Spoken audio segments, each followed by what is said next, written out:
It should have collapsed. Every calculation, every instinct, every piece of engineering wisdom known to Rome insisted that the stone hovering above the workers' heads had no right to stay suspended in midair.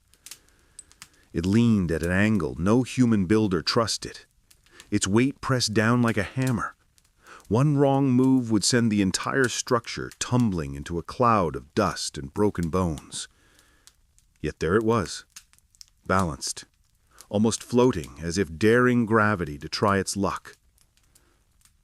The morning sun cut through the haze over the forum, lighting the half-finished structure with a dramatic glow that made the moment feel even more unreal. Dozens of men stood frozen, ropes in hand, sweat suspended on their foreheads, as though afraid even their breathing might disturb the impossible stone. A few whispered prayers to Jupiter. Others muttered curses at the young architect responsible for this madness. His name was Lucius Varro, barely 26, far too bold for his age, and already infamous for ideas that hovered somewhere between genius and treason against traditional craft. He wore a short, dark beard, and his cloak was stained with dust from weeks of work. But his eyes, sharp, bright, unblinking, were locked on the stone as if he could will it into obedience. He whispered to himself, "Hold, just hold a little longer." Behind him, the site overseer, a veteran builder named Marcus Volsinus, spat into the dirt and growled, "This is folly. Stones stand when they're stacked, boy, not when you lean them like drunk soldiers." Lucius didn't answer. He simply lifted his hand, steady, calm, unshaken. The workers tensed as his fingers curled slowly downward. Release the support. A collective gasp rippled through the site. The wooden brace supporting the great wedge-shaped block trembled as workers hesitated. The wooden frame had carried the entire weight of the experimental structure for days. Without it, the angled stones would either interlock and hold, or the entire thing would come crashing down in a deadly avalanche. "Do it," Lucius repeated softly. The wooden beam dropped. The echo thundered across the forum. For a heartbeat, maybe two, the world stopped. The workers flinched, some raising their arms to shield their faces. Dust quivered along the seams of the stones.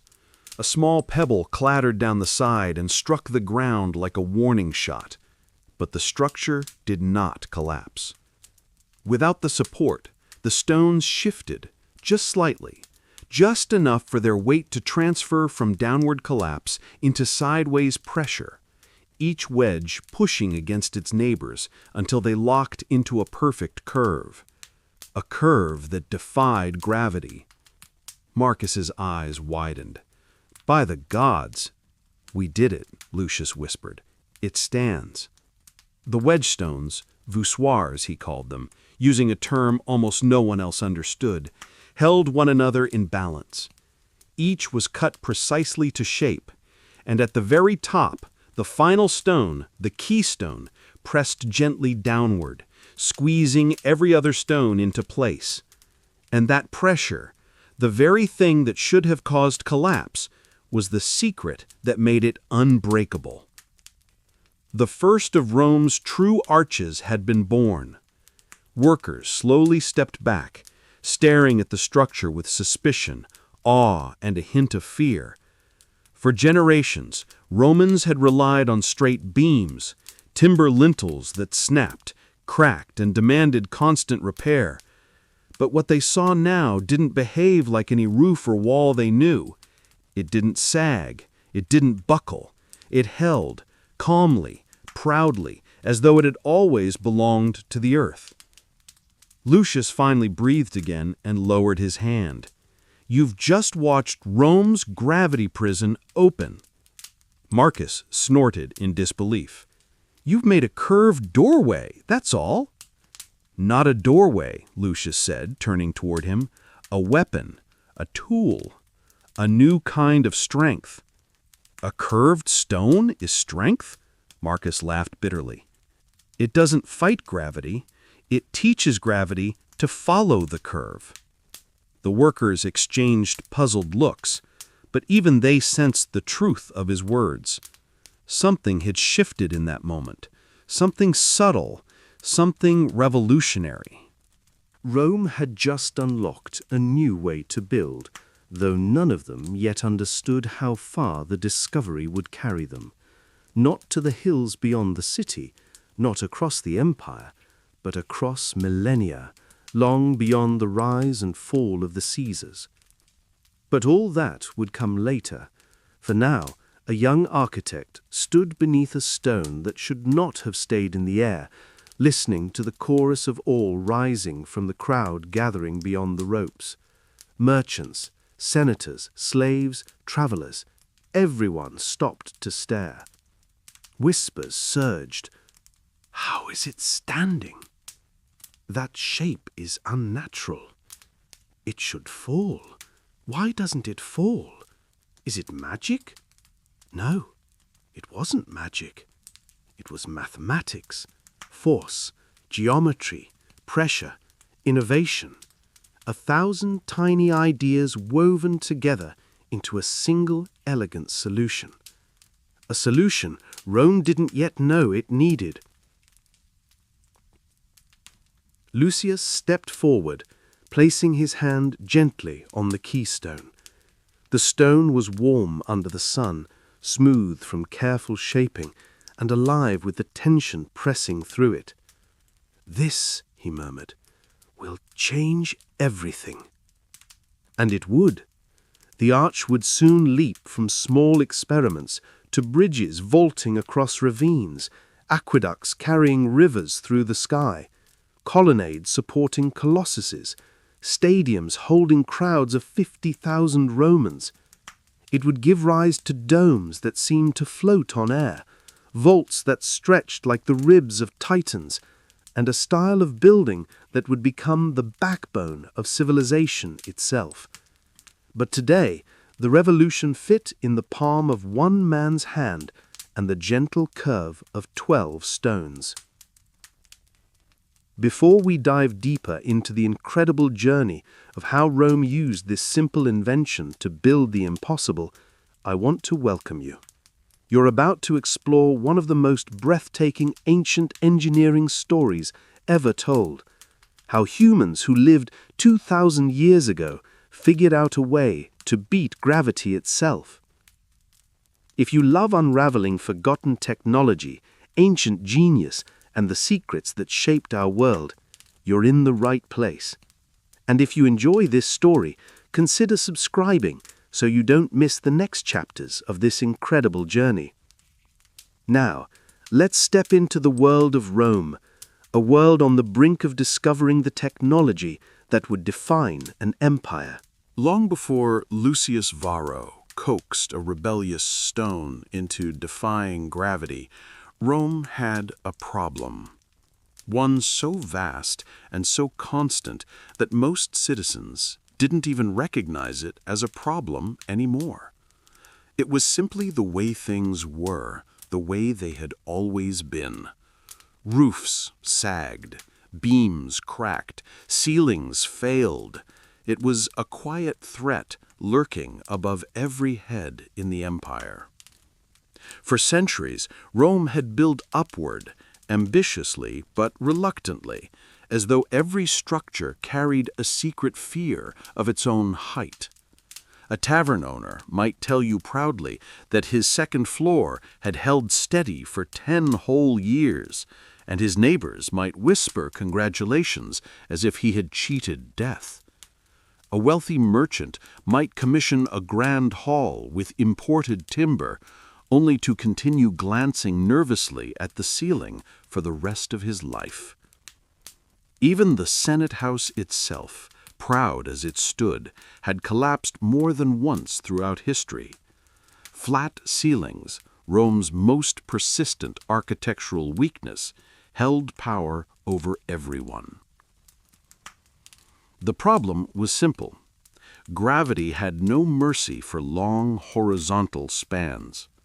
A straight beam, no matter how thick or strong, grew weaker with every extra foot of distance it covered. A 20-foot ceiling needed a hero of a beam. A 30-foot ceiling was already a gamble. Anything beyond that was a challenge to fate. Wood bent. Stone snapped. Metal was too expensive to waste on ceilings. Even Rome's famous wealth bowed before the physics of tension. And tension, whether Rome understood the word or not, was the invisible enemy. The larger the empire grew, the more embarrassing the problem became. Rome was a superpower. It commanded armies. It conquered continents. It enslaved entire nations. But it could not build a roof that would reliably stay up. No city in the ancient world needed new solutions more than Rome. Its population skyrocketed, swelling urban life beyond anything the world had ever seen. Rich and poor alike crowded together, pushing every building taller, wider, more complex. Warehouses groaned under new demands of trade. Forums expanded until they nearly swallowed the surrounding streets. Bathhouses stretched across city blocks, with pools so wide they made architects pale. And villas for the wealthy grew into miniature kingdoms with banquet halls that expected to host a dozen senators at once. Rome wanted space, grand, open, awe-inspiring space, but its buildings refused to cooperate. At every construction site, builders faced the same grim equation. The wider the room, the weaker the ceiling. A room big enough to impress Caesar was also big enough to collapse on him. A hall large enough for 100 guests was large enough to bury them all. A bridge with a long, flat span wouldn't just break, it would crumble like a loaf of stale bread. So the solution was always the same: more supports, more columns, more posts, more beams. Buildings became cluttered with forests of vertical props because Rome could not risk giving people too much empty space. Step into an old Roman hall and you would see pillars interrupting the room like stubborn soldiers refusing to move. In many ways, Rome's architecture felt like it was fighting against itself. Ambition pulling in one direction, engineering limitations dragging in the other. But something worse was happening too, something deeper beneath the surface of the city's growth. Rome's hunger for timber was devouring entire forests. Every flat roof required long, straight beams, an increasingly scarce resource.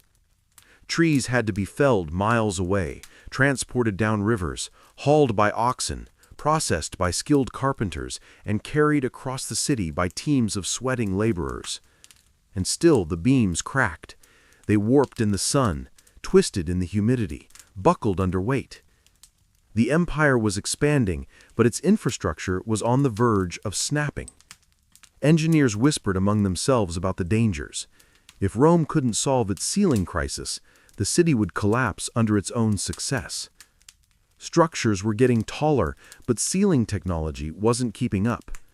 Rome had hit a wall, a wooden wall, one it couldn't seem to climb over. And then a tragedy struck that shook the city into acknowledging the problem. One warm afternoon, during a crowded festival in the Subura district, a large market hall collapsed without warning. Hundreds had gathered inside: merchants, mothers, teenagers, beggars, even pickpockets weaving through the crowd. The building was old but loved, a hub of commerce for decades. It gave way in seconds. The long wooden beams, swollen from years of humidity and cracked by termites, bent under the weight of a packed holiday crowd. One snapped like a twig, then another. The chain reaction turned the ceiling into an avalanche of timber and tiles. Thick dust choked the air. Lanterns shattered. People screamed.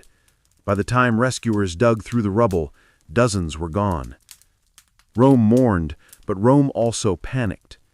The fear everyone quietly carried now roared into the open. Suddenly, the Senate demanded answers. The urban prefect blamed shoddy craftsmanship. Builders blamed cheap timber supplied by merchants. Merchants blamed the forestry guilds. The forestry guilds blamed the state for over-harvesting trees. Everyone had an excuse, yet no one had a solution. The truth was unavoidable. Rome had reached the limit of what flat-beam architecture could do. In the aftermath, a new law passed requiring stricter inspections on large buildings. But inspections didn't solve physics. Inspectors couldn't stop beams from bending. They couldn't stop gravity from dragging structures downward like a predator tugging at prey. And so Rome found itself standing at the edge of a crisis, staring down a future where grand buildings seemed impossible. That was when Lucius Varro entered this city's engineering scene. Young, ambitious, and dangerously curious, he looked at the crisis not as a dead end, but as an opening, a space where innovation could take root. He wandered construction sites with a small wax tablet under his arm, sketching shapes that baffled older architects, curved lines, interlocking stones, strange symbols that resembled sections of circles. He visited quarries and measured the angles of cut blocks. He studied the ruins of Etruscan tombs and the remnants of Greek temples, searching for patterns most people overlooked. And everywhere he went, he asked the same question.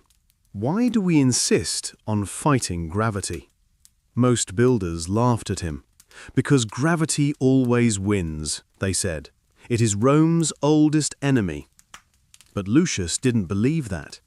He believed gravity wasn't an enemy at all. It was a force that could be redirected, softened, bent, even tamed. He imagined shapes that redirected pressure sideways instead of downward. Shapes that turned collapse into stability. Shapes that grew stronger under weight instead of breaking apart. He believed Rome didn't have a timber problem, it had a design problem. And deep inside his mind, the earliest seeds of the arch began to sprout. Yet Lucius wasn't the only one who felt something in the air. Across Rome, whispers spread among craftsmen and thinkers alike. Old solutions were failing. New ideas were needed. The architectural foundations of the empire were cracking, and the city could feel it. Even the emperor took notice. Rumors reached the palace that if Rome didn't find a new way to build, fires and collapses would slowly tear the city apart. A metamorphosis was coming. The city didn't know it yet, but it was standing on the brink of a revolution. Not of politics, not of war, but of engineering. And when revolutions begin, they rarely announce themselves with trumpets. Instead, they simmer quietly in the minds of a few restless individuals. Lucius was one of them. His ideas were wild. His shapes were strange. His dreams were bigger than any room Rome could build. But soon, the empire would discover that his unorthodox ideas were exactly what Rome needed to survive. And with one bold experiment, a single stone balanced in a way no Roman had seen before, Rome's greatest architectural problem would finally meet its match. Lucius Varro didn't discover the secret of the arch all at once. It wasn't a flash of divine inspiration or a single moment of brilliance. It was something slower, more stubborn, an idea that kept returning no matter how many times he pushed it away. It started as a shape, a curve he couldn't stop drawing, even when he didn't fully understand it.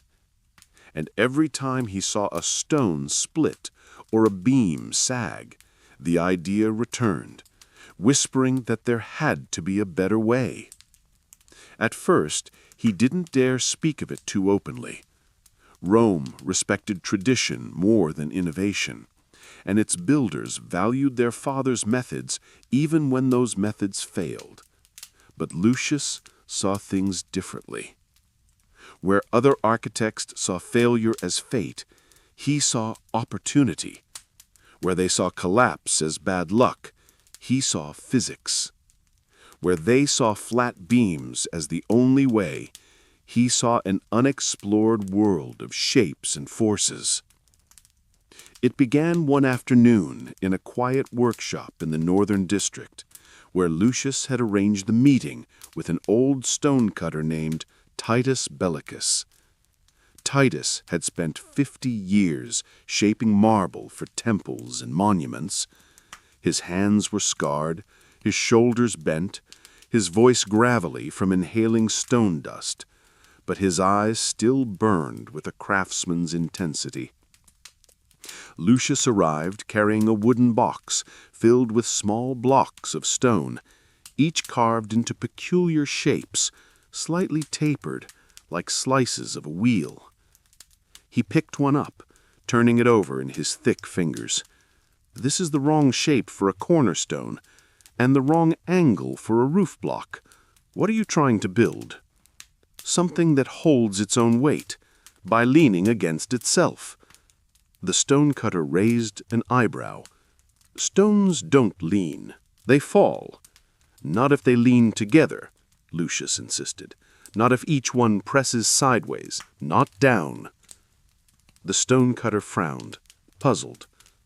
Lucius reached into the box and placed 3 of the wedge-shaped stones on the table. They wouldn't stand upright. They kept rolling inward toward each other, as if searching for balance. With gentle adjustments, he coaxed the pieces into forming a tiny curve. They wobbled at first, but when he added a 4th, then a 5th, and finally a 6th, they began to hold one another up. Titus watched silently as Lucius placed a final, slightly larger stone at the very top, narrow at the bottom, wide at the top, the keystone. When he pressed it into the center of the curve, the entire small structure tightened. The blocks locked together in a chain of pressure. Titus prodded the stones experimentally. They didn't move. He pushed harder. The curve held.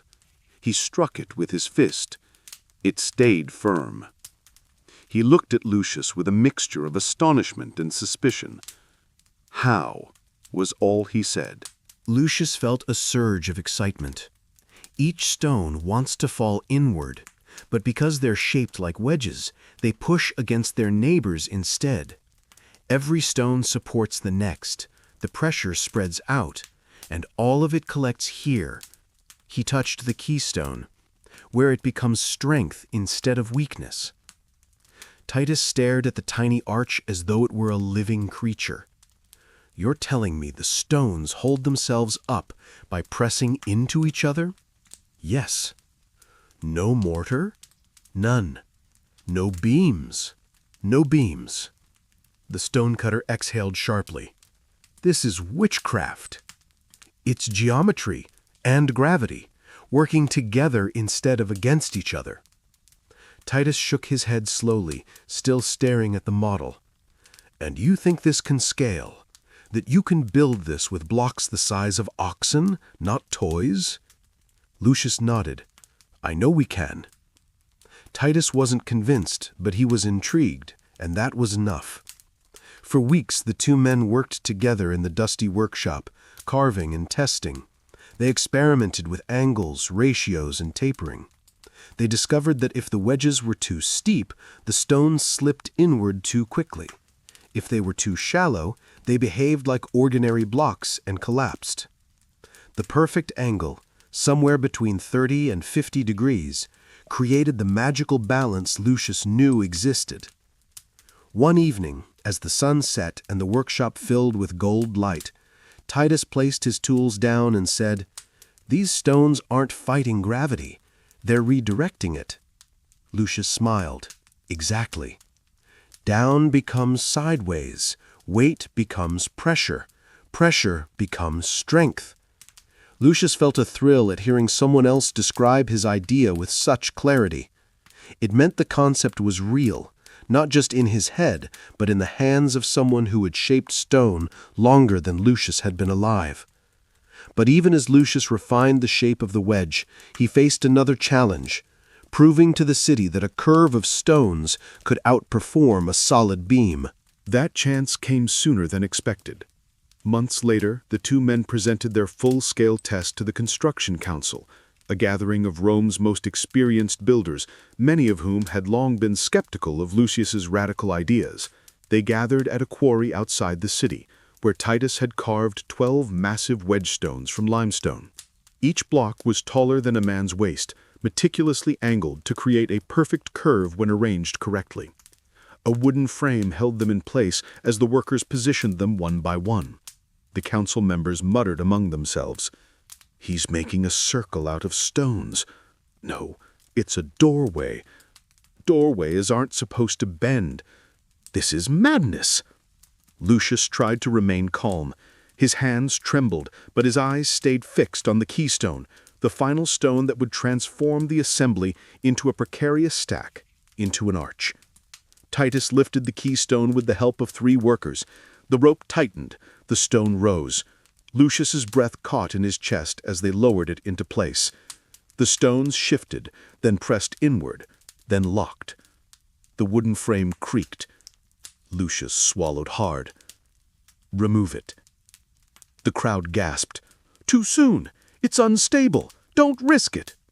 But Titus obeyed. He stepped forward and pulled the support beam free. The wooden frame dropped. The arch held. This time the reaction was not a whisper. It was a roar. Builders rushed forward, some trying to make sense of the angles, others striking the arch with their fists to test its strength. A few older craftsmen stared silently, realizing everything they knew about ceilings was about to change. Lucius stepped under the arch, deliberately, dramatically, and stood beneath it with his arms outstretched. This is the future of Rome, a structure that grows stronger the more it carries, a shape that transforms weight into power, a design that can hold the world. The council was stunned, but not all were convinced. One called out, "A single arch is a novelty. What of an entire wall, a bridge, an aqueduct?" Lucius smiled. "A single arch is only the beginning. Linked together, they become vaults. Stacked atop one another, they become the skeleton of great structures. With arches, we can build spans 10 times wider than timber allows. We can raise ceilings higher than any beam can reach. We can carry rivers across valleys. We can carve roads through the sky." The words hung in the air, bold and impossible. But the arch above them, solid, elegant, strong, made those impossibilities feel real. The test ended, but its influence spread quietly across Rome. Builders who had scoffed at Lucius now visited the quarry in secret, sketching the wedge angles. Stonecutters whispered about the young architect's strange curve. Apprentices practiced shaping small voussoirs when their masters weren't watching. Still, resistance remained. Tradition dies slowly, especially in a city as old and proud as Rome. Lucius knew the battle wasn't won. Not yet. He had shown that the arch could exist, but now he needed to prove that it could serve Rome, not as a novelty, but as a revolution. His chance would come soon, in ways he could never have predicted. For once the wedge was understood, Rome would never look at a straight beam the same way again. And the empire was about to discover just how powerful a simple curved line could become. The first true Roman arch wasn't built in a quiet corner of the city or hidden inside a modest house. It wasn't tucked away in some forgotten alley or tested in secret behind a warehouse. No, Rome was not that subtle. When this new idea finally stepped into the world, it did so under the open sky, in front of gossiping merchants, skeptical magistrates, and an accidental audience of half the city. It began with a fire. Months after Lucius and Titus had stunned the council with their quarry experiment, A warehouse near the Tiber collapsed during a storm. The building had been overstuffed with grain, wool, and amphorae of olive oil. When the thunder rolled and lightning snapped across the sky, the ceiling finally gave up. A beam broke, the roof caved in, and oil from the shattered jars fed the hungry flames. By morning, nothing remained but blackened timbers, charred walls, and a bitter smell that clung to the air. The fire had spread just enough to frighten the authorities, close to the river warehouses, close to important trade routes. The city needed the building rebuilt quickly, stronger, safer, and above all, it needed to stop burning down every few years. The owner, Gnaeus Cassianus, was a man very much like his warehouses, large, loud, and constantly full of something valuable. He was a grain merchant, with friends in the Senate and enemies in every port from Ostia to Alexandria. He paced the ruins of his warehouse with clenched fists. "This is the third time," he snarled at the city inspector. "3 times in 10 years. I'm tired of rebuilding my roof like a tent in the desert." "You demanded a wide hall," the inspector snapped back. "Wide halls mean weak ceilings. You were warned." "Then find me a builder who can give me both space and strength," Cassianus said, "or I'll take my business to another city." The inspector knew a threat when he heard one. Rome's pride couldn't bear the idea of a powerful merchant praising another city's architecture. And somewhere in the back of his mind, he remembered a peculiar young architect who had made stones curve into the sky. A messenger was sent to find Lucius Varro. Lucius arrived at the ruins with his cloak thrown over one shoulder, the smell of smoke still rising from the blackened ground. He saw the broken beams, the charred supports, the way the building had folded inward like a dying animal. He walked slowly through the ashes, his boots crunching over remnants of burned timber. Cassianus watched him, unimpressed. "You're the boy with the bent stones?" "I prefer architect," Lucius said calmly. "You think you can build me a roof that won't fall?" "I can build you a roof that doesn't need beams at all. A roof that rests on curves instead of planks. A roof that can carry more weight than this one ever did." Cassianus snorted. "If you fail, you'll ruin me again. If you succeed, you'll make me rich. That's a dangerous sort of man to hire. Rome is full of danger. At least I offer a plan." The merchant studied him for a long moment, then finally nodded. "Fine. Show me this plan that thinks it can outsmart gravity." And just like that, the first major commission for a true Roman arch was born. Lucius spent nights in his small apartment, scribing lines onto wax tablets, sketching curves onto scraped bits of parchment, carving tiny models out of spare stone. He imagined a series of arches running along the length of the warehouse, each one supporting the next like ribs in a great stone creature. Between them, he envisioned vaults, stretched versions of the arch, extended into tunnels of stone that could roof the entire hall. Instead of beams carrying weight across gaps, the load would flow through arches, down into the ground. No single point of failure. No long horizontal members to sag or crack. Just a chain of forces curving their way into the earth. Titus visited often, leaning over the table as Lucius refined his calculations.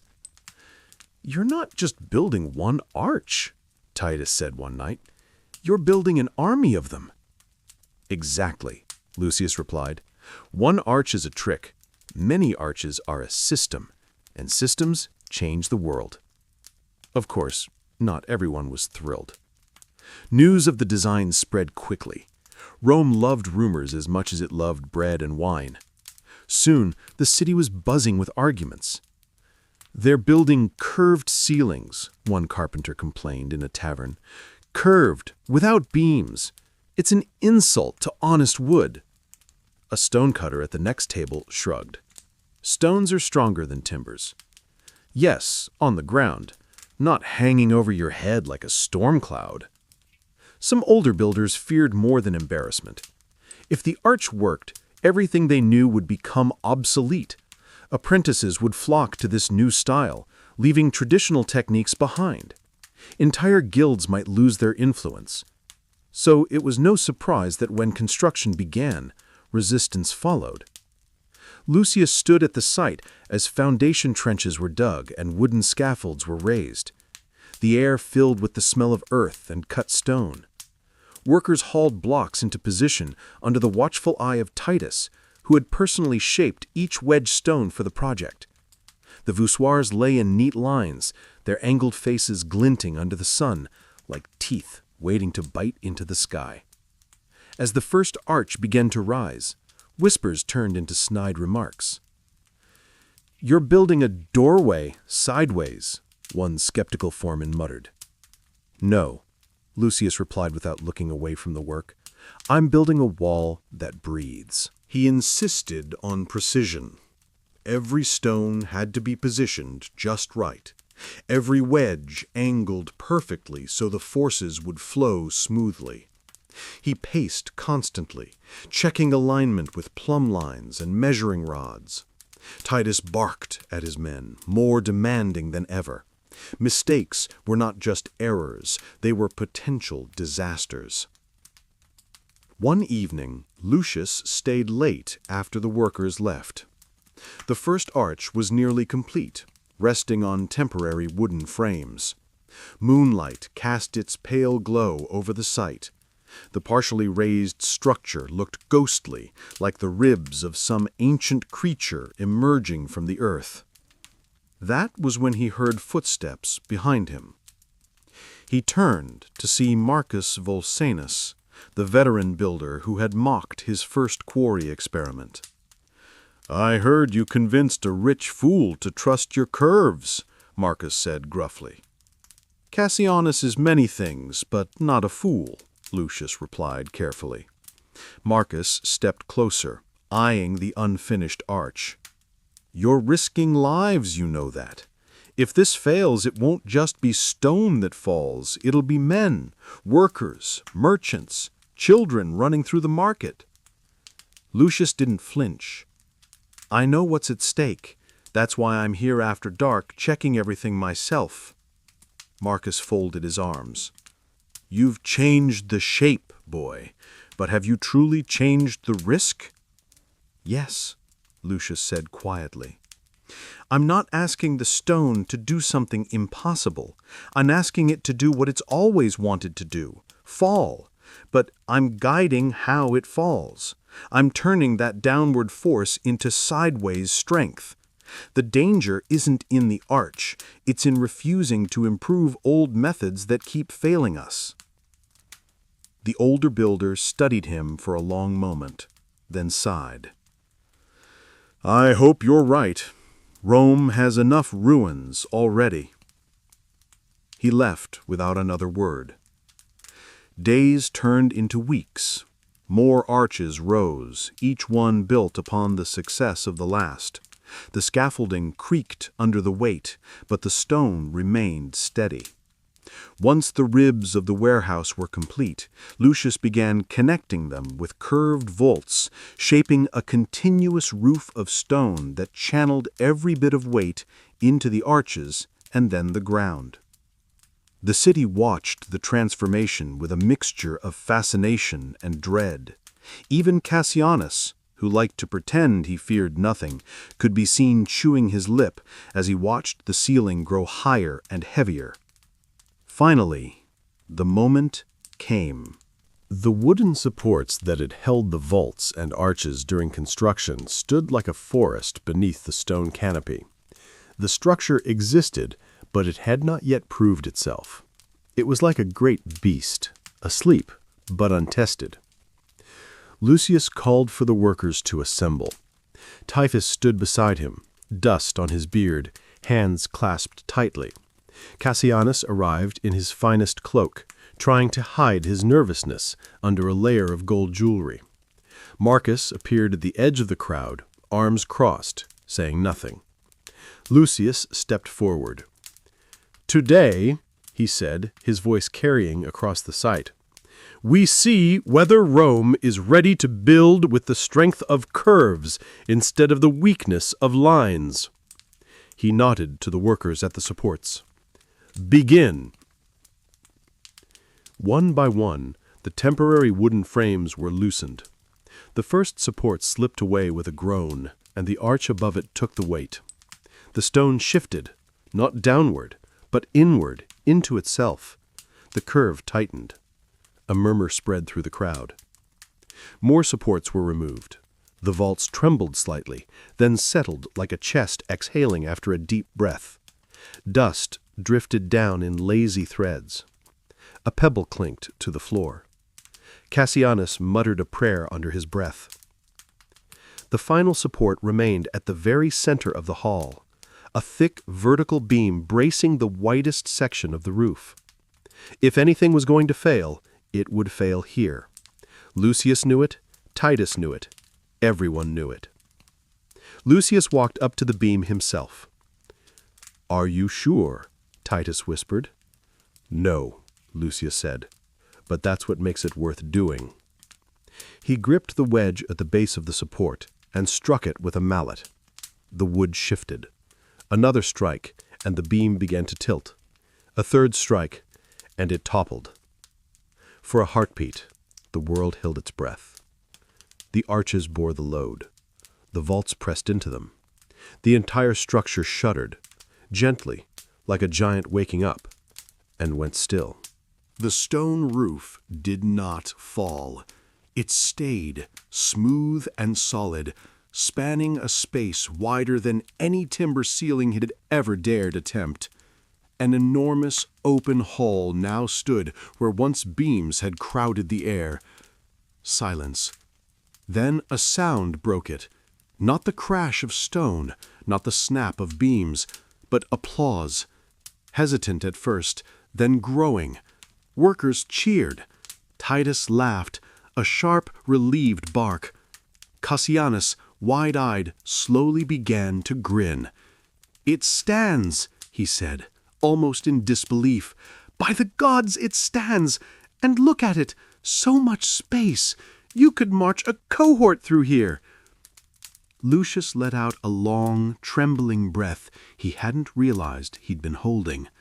His legs felt weak, but he stayed on his feet. The warehouse was more than a building. It was proof that the arch wasn't just a clever trick for doorways or triumphal monuments, but a practical tool for real, useful, everyday structures. Lucas stepped up beside him, staring at the roof with a mix of reluctance and admiration. "You've done it," he said grudgingly. "You've made stones behave like better beams than beams." "No," Lucius replied softly. "I've taught stones to stop pretending to be beams at all." Word spread faster than grain along the river. People came from across the city to walk under the new roof, to marvel at the open space and the cool shade. Some didn't understand the engineering, but they felt the difference. There was no forest of pillars in the way, no oppressive weight of sagging timber, just clean lines of arches and the elegance of a ceiling that seemed too light for its own bulk. Merchants whispered, "If he can do this with a warehouse, what about a bathhouse, a basilica, a temple?" Soldiers wondered about bridges across dangerous ravines. Officials imagined aqueducts that could stride over valleys instead of weaving awkwardly around them. The arch had crossed the line from curiosity to infrastructure. That first warehouse changed more than one merchant's fortune. It altered the trajectory of Roman construction. It gave the city something it didn't know it had been waiting for. A way to grow wider, taller, and stronger without surrendering to the limits of flat beams. Lucius Varro went home that night exhausted but restless. He lay awake staring at the ceiling of his own modest room, which now seemed embarrassingly primitive with its simple wooden joists. He imagined something else instead, a network of arches stretching over streets, supporting walls, lifting bridges, carrying water. He saw layers of them stacked atop one another, forming the skeleton of immense structures the world had never seen. Today, he had proven the arch could stand. Tomorrow, he would prove it could conquer distance. And soon, Rome would learn just how far an empire could reach when it finally stopped fighting gravity and started using it. The first warehouse had barely stood a month before Rome found a new use for Lucius Varro's strange curving stones, one far removed from quiet markets and grain storage. Rome was an empire forged in battles, where engineering was as vital as swords and shields, and where every victory depended not just on soldiers, but on builders who could reshape landscapes faster than enemies could understand them. And now, Rome's generals had heard a rumor. A young architect had found a way to make stone hold more weight than timber and span distances that once demanded forests of support beams. It was only a matter of time before the legions came knocking. The summons arrived early one morning in the form of a messenger wearing a scarlet-edged cloak. He found Lucius in the stone yard, inspecting new voussoirs Titus had carved for an upcoming project. The messenger saluted sharply. "Lucius Varro," he announced, "you are ordered to report to the 10th Legion engineering camp at once, by directive of the legate." Lucius blinked. "The legate? What would he want with me?" The messenger gave a thin smile. "Sir, you've been teaching stones to do impossible things. The legions would like to borrow that talent." Borrow. The tone suggested they didn't intend to give it back. Titus overheard and crossed his arms. War has enough danger without throwing architects into it. But Lucius already knew he wouldn't refuse. He couldn't. Rome did not invite, it commanded. And besides, he had always wondered what his arch could do beyond the safety of a construction site. A part of him even felt excitement. By midday, he was riding south toward the legion's encampment, the smell of dust and sun-baked earth swirling around him. The wind carried the distant clang of metal and the rhythmic thud of marching feet long before the camp came into view. When he arrived, the sight was as fearsome as any temple or forum. Thousands of soldiers drilling in perfect formation, rows of tents stretching like a small city, siege equipment towering above the camp walls. He was escorted to the command pavilion, where Legate Titus Aelius stood leaning over a table covered with maps. The legate was broad-shouldered, stern, and intimidating in a way that had nothing to do with rank. He barely glanced up as Lucius entered. "You are the man of the curved stones," the legate said. Lucius bowed slightly. "I prefer architect, sir." "Architect," the legate repeated with mild annoyance, as if tasting a foreign word. "Your curved stones saved a merchant's warehouse. Now let's see if they can save my army." He pointed to the map. It depicted a river crossing in hostile territory, marked by red ink showing enemy movements. "We need a bridge, a fast one, strong enough for supply wagons, wide enough for men to march over in formation. The river is too deep for pilings and too wide for a simple beam span. Our engineers proposed a pontoon bridge, but the enemy has fire arrows. The moment we put it up, they'll burn it." Lucius studied the sketch. The river cut through a canyon. The banks were too steep for traditional supports. A timber bridge would collapse under weight or fire. But an arch... He felt a familiar spark of certainty. "You need a stone bridge," Lucius said. The legate stared at him. "A stone bridge. In 7 days." "In 3, Lucius corrected calmly. The tent fell silent. One of the centurions scoffed. "Impossible. A stone bridge takes months." A straight bridge does, but not an arched one. The legate leaned forward. Explain. Lucius unrolled a small set of sketches from his bag. He drew quickly, lines curving into shapes that the soldiers watched with confusion. He showed how each arch could be built independently, supported by temporary wooden frames wedged into the canyon walls. He explained how the weight would flow naturally into the stone, eliminating the need for pillars in the water. And then he added the detail that truly caught the legate's interest. Sir, an arch grows stronger with each stone you add. With enough workers, you can build many arches at once. You don't need to finish one before starting the next. The structure builds itself in parallel. The legate's eyes narrowed thoughtfully. And once completed, Lucius traced the flowing curve across the paper. It will stand against fire, storms, and siege. Even if an enemy destroys one arch segment, the others remain. You'd be giving your army a bridge that refuses to break. Silence again. This time, thoughtful, heavy, electric. Finally, the legate nodded. You have your chance, but hear me well, Varro. If this fails, it won't just be a bridge that collapses. My campaign will collapse with it, and I do not forgive failure. Lucius swallowed, but didn't look away. Then I won't fail. The next morning, hundreds of legionaries marched to the river with Lucius at the front. They hauled ropes, wooden beams, stone blocks, chisels, and carts filled with prepared voussoirs Titus had shaped for him before Lucius left the city. Soldiers who usually worked with shields and javelins now found themselves carving stone under severe instruction from Titus after he arrived unexpectedly to help. "How did you—" Lucius began. Titus shrugged. "You're clever, but you're not building a toy this time. Someone has to make sure they cut the stones correctly." The two men exchanged a rare, genuine smile. The river roared below them as they surveyed the steep canyon walls.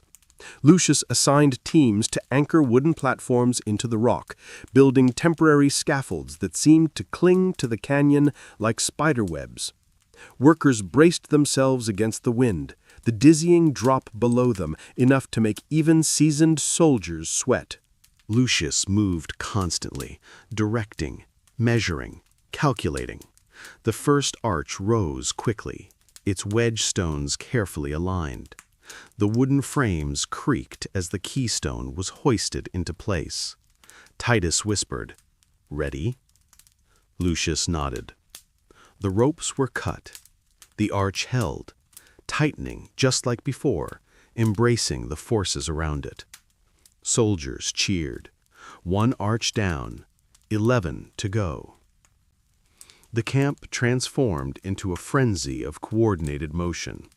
Some carved stones, others hauled them along narrow planks suspended over the canyon, while others hammered beams into place. Lucius climbed scaffolds like a man possessed, checking angles, adjusting supports, demanding precision.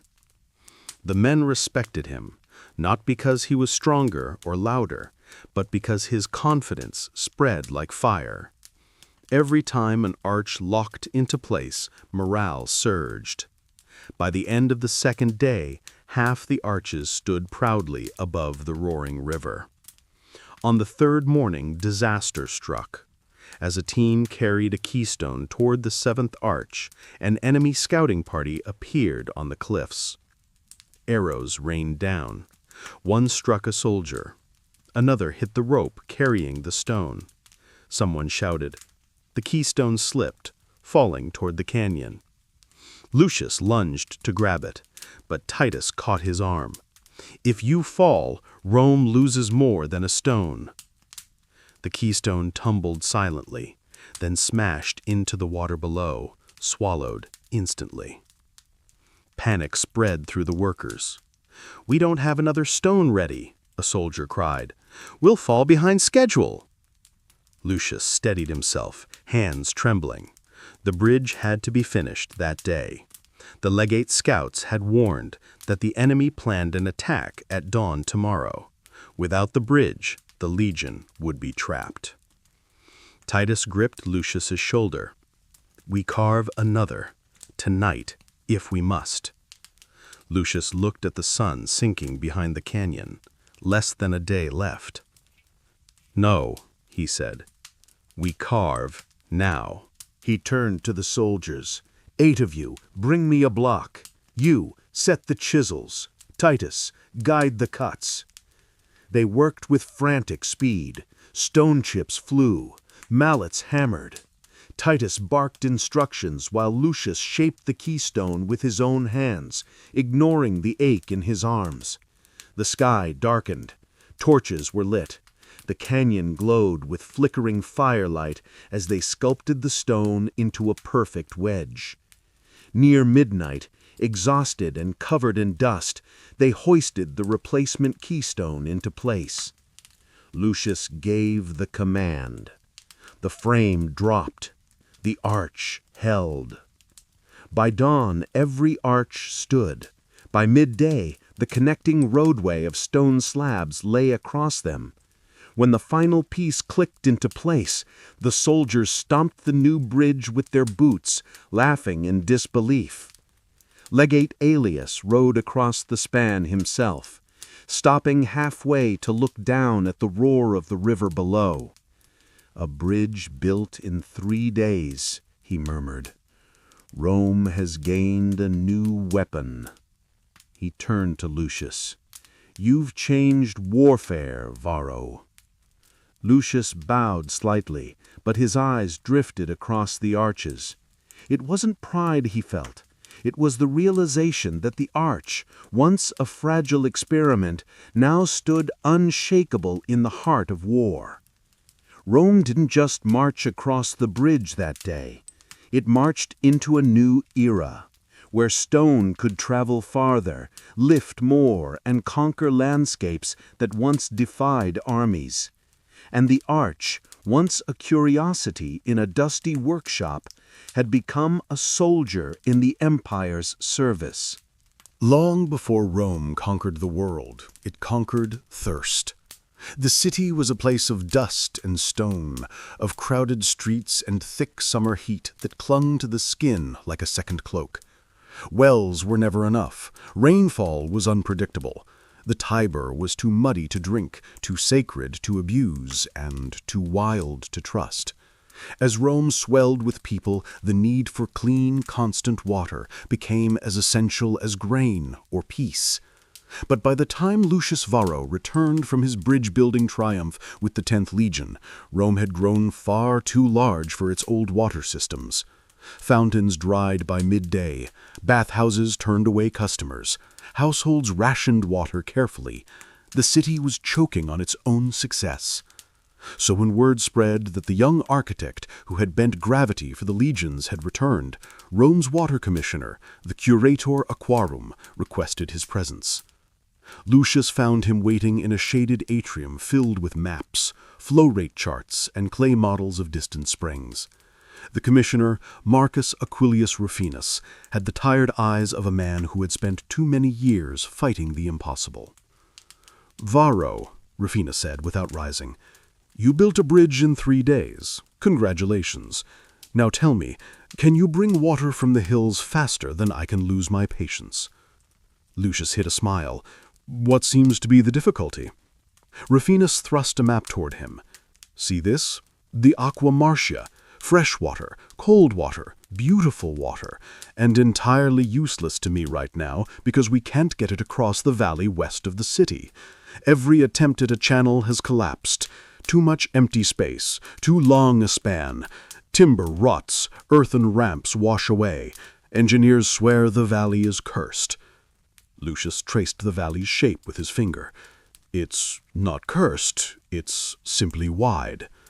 "Wide," Rufinus echoed bitterly, "is a polite word for impossible." Lucius tapped the map. "Not if we build across it." Rufinus leaned back. "What you propose would take thousands of cartloads of stone, and a lifetime. Not if we use arches. The commissioner's eyebrows shot up. Your curves again? Lucius nodded. Arches don't require solid walls. They leap across space. They carry weight where beams fail. And water does not need a road, only a channel. Rufinus narrowed his eyes. You're suggesting a bridge for water. A bridge the size of a river, Lucius corrected softly. The curator aquarum stared at him for a long moment, then said the words that would redefine Rome's skyline. Show me. Work began at dawn 3 days later. The valley lay several miles east of Rome, broad, sunken, and carved by centuries of wind. It was quiet except for cicadas buzzing in the grass and the occasional rumble of a wagon. When Lucius arrived with Titus and a team of engineers, he could see why previous attempts had failed. The slopes were steep, the soil loose, and the distance vast. Titus crouched beside a crumbled ramp built by some forgotten team of workers. This one didn't last a month. They fought gravity. We won't. Lucius stood at the edge of the valley and envisioned the solution. Rows of arches rising from the earth, stepping upward like giants' footprints until they reached the far side. Not one arch, not 10, but hundreds, linked into a colossal procession of stone, each arch supporting the next, each one feeding its strength into the one beside it, a chain of curves carrying water through the sky. The builders began by digging deep foundations for the arches, broad stone footings sunk into the earth until they reached bedrock. Lucius insisted on precision, for he knew that an aqueduct's enemy wasn't height, but imbalance. Even the slightest tilt could tear the structure apart. As the first arches rose, the valley transformed. From a distance, the project looked like the skeleton of a massive creature crawling across the land. Each arch stretched higher than the last, reflecting the rising slope. Workers swarmed the scaffolds, hauling stones shaped by Titus's teams into perfect voussoirs.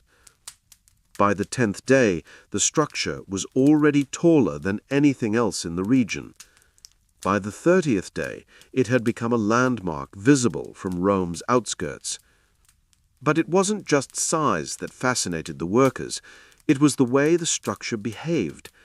When a support beam fell early, the arch beneath it didn't collapse like older buildings. Instead, it tightened, redistributing force along its curve. "It's alive," a worker whispered reverently. "The stone is alive." Lucius allowed himself a small smile. He had felt that same awe when he built his first arch. He felt it still, seeing them multiply and fuse into elegant lines of strength. But as the aqueduct rose, so did the challenges. The wind at higher elevations was fierce. Scaffolding shook. Workers found themselves clutching beams to keep from being thrown off. Tools slipped from sweaty hands. Titus grew hoarse from shouting orders to keep the carving precise despite the conditions. Worst of all, they encountered a problem no one had anticipated. The valley floor was not fully solid. In places, hidden pockets of soft clay lay beneath thin layers of stone. When the weight of the new arches pressed down, one foundation sank slightly. Lucius noticed the tilt during a routine inspection. His stomach tightened. "Titus," he said carefully, "if the foundation sinks 2 more finger widths, the arches above could crack." Titus knelt and checked the base, his expression grim. "We'll need to reinforce it." "With what?" "Whatever the gods allow." They brought in crushed stone, gravel, timber frames, and even compacted clay, layer after layer to create a stable platform. Workers toiled through the night. Lucius didn't sleep. He sat through the dark hours beside the sinking arch like a healer watching over a patient. At dawn, the repairs held, the arch straightened, the construction continued. But the greatest test came when the final arch was complete and the water channel was ready. The engineers climbed to the top of the aqueduct, a dizzying height, to open the gates and let the spring water flow.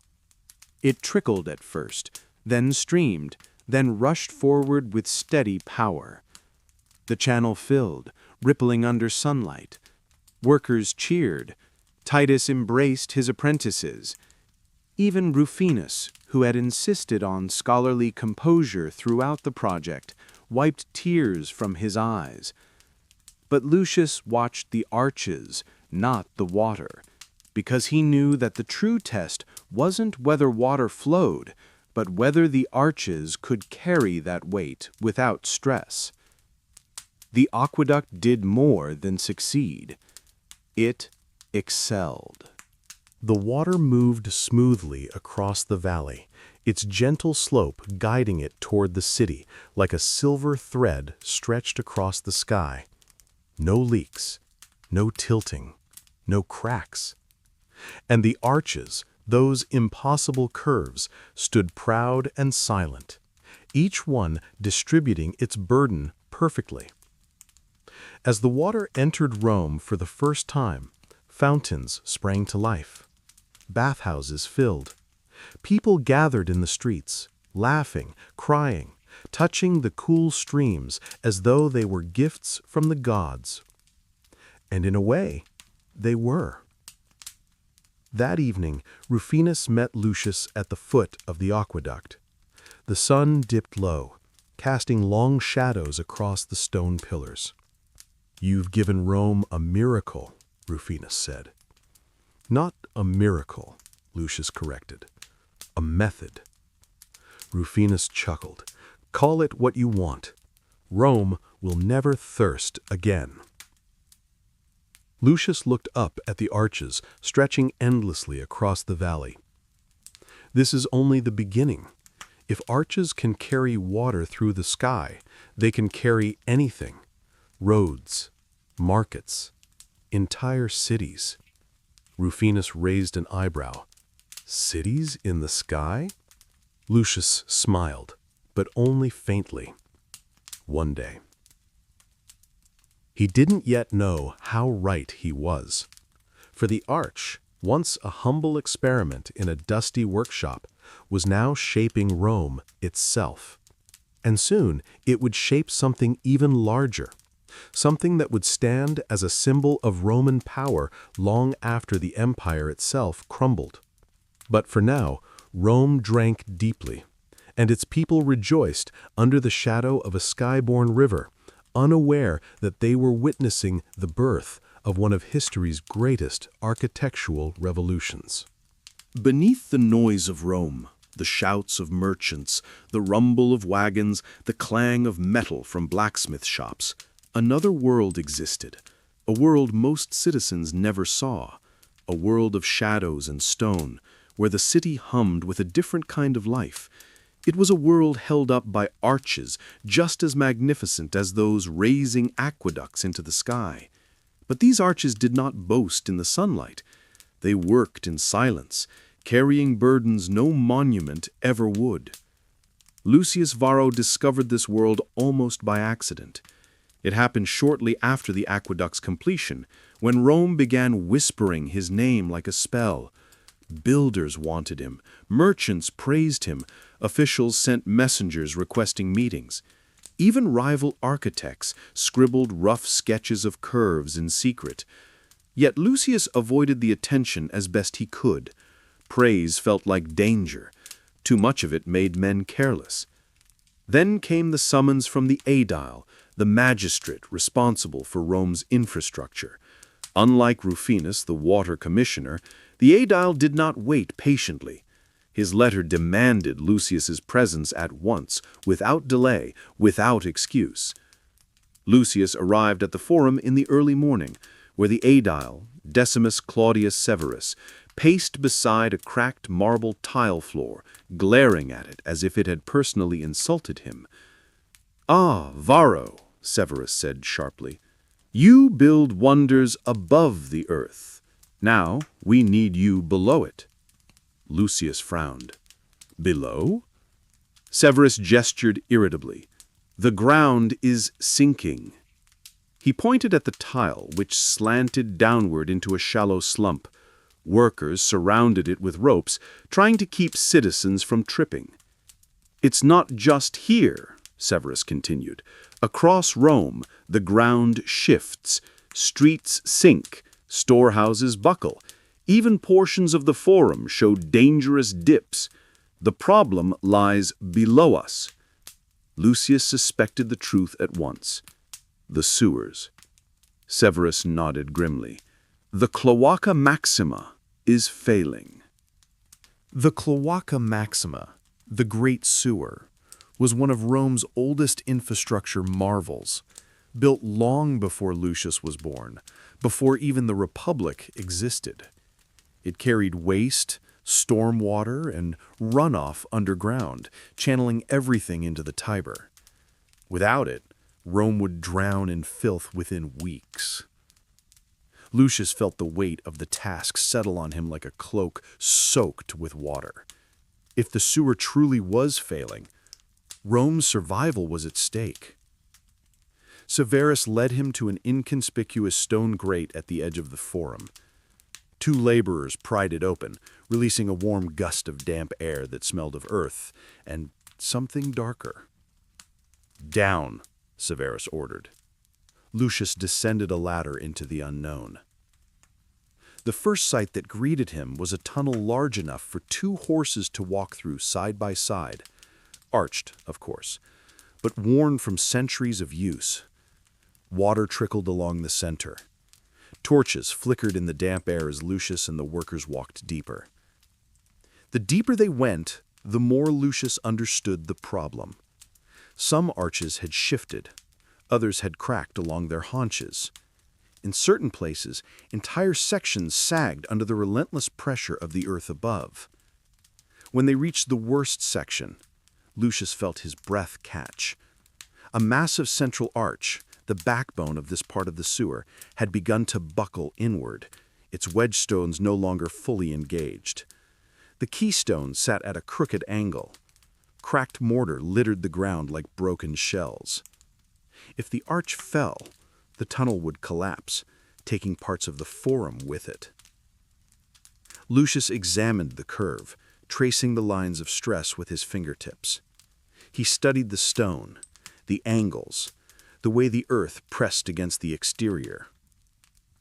"This can be saved," he said finally. Severus stared at him incredulously. "Saved? The greatest engineering project in Rome? Older than our laws? And you think you can save it?" Lucius nodded. "Because whoever built this understood arches, but they built them thick, too thick. They relied on weight alone. We must give them precision." Severus exhaled shakily. "Do what you must." Over the next days, Lucius transformed the underground world. He and Titus worked in the dim light of torches, surveying every failing arch. The workers reinforced the walls with wooden braces, but Lucius knew these were temporary. The sewer's salvation would come from reshaping the very stones that held it up. He directed workers to carve new voussoirs, stone wedges that could replace damaged blocks and restore the original geometry. Water had eroded many of the ancient stones, softening their edges, widening their joints, weakening the keystone's grip. To rebuild an arch underground required delicate work. They couldn't simply let the old one collapse. They had to replace it, piece by piece, while keeping the tunnels stable. It was surgery, not renovation. At one point, Titus muttered, "This is worse than the bridge. At least if we fell there, we would hit water." Lucius smirked. "Here we hit stone, and anything that falls hits us." The workers laughed nervously. Piece by piece, Lucius replaced stones. The tunnel trembled. Dust rained from the ceiling. The ground rumbled with the distant steps of citizens above. But slowly the arch regained its shape. The keystone slid perfectly into place. The pressure redistributed. The walls straightened. When they finally removed the wooden braces, the arch held. Severus watched stunned. "You've restored a structure built by men who lived before our grandfathers' grandfathers." "No," Lucius corrected quietly. "We've strengthened it with what Rome knows now." But restoring the sewer was only part of the underground empire's story. As Lucius explored deeper into the network, he discovered a labyrinth of chambers, cisterns, tunnels, and vaults. Many had been built by Romans, others by earlier cultures. Some were carved directly from bedrock, others assembled from brick and stone. All of them relied on curves. Arches supported underground markets. Vaults sheltered storage rooms for grain and wine. Barrel-vaulted rooms kept food cool in the scorching summer. Even the massive cisterns that held emergency water reserves rested on ribbed arches that distributed the weight of thousands of gallons. Titus paused one afternoon beneath a particularly vast chamber, a cavern of stone and water, lit by oil lamps that flickered like stars across the ceiling. "People walk above this?" Titus murmured. "Every day?" Lucius nodded.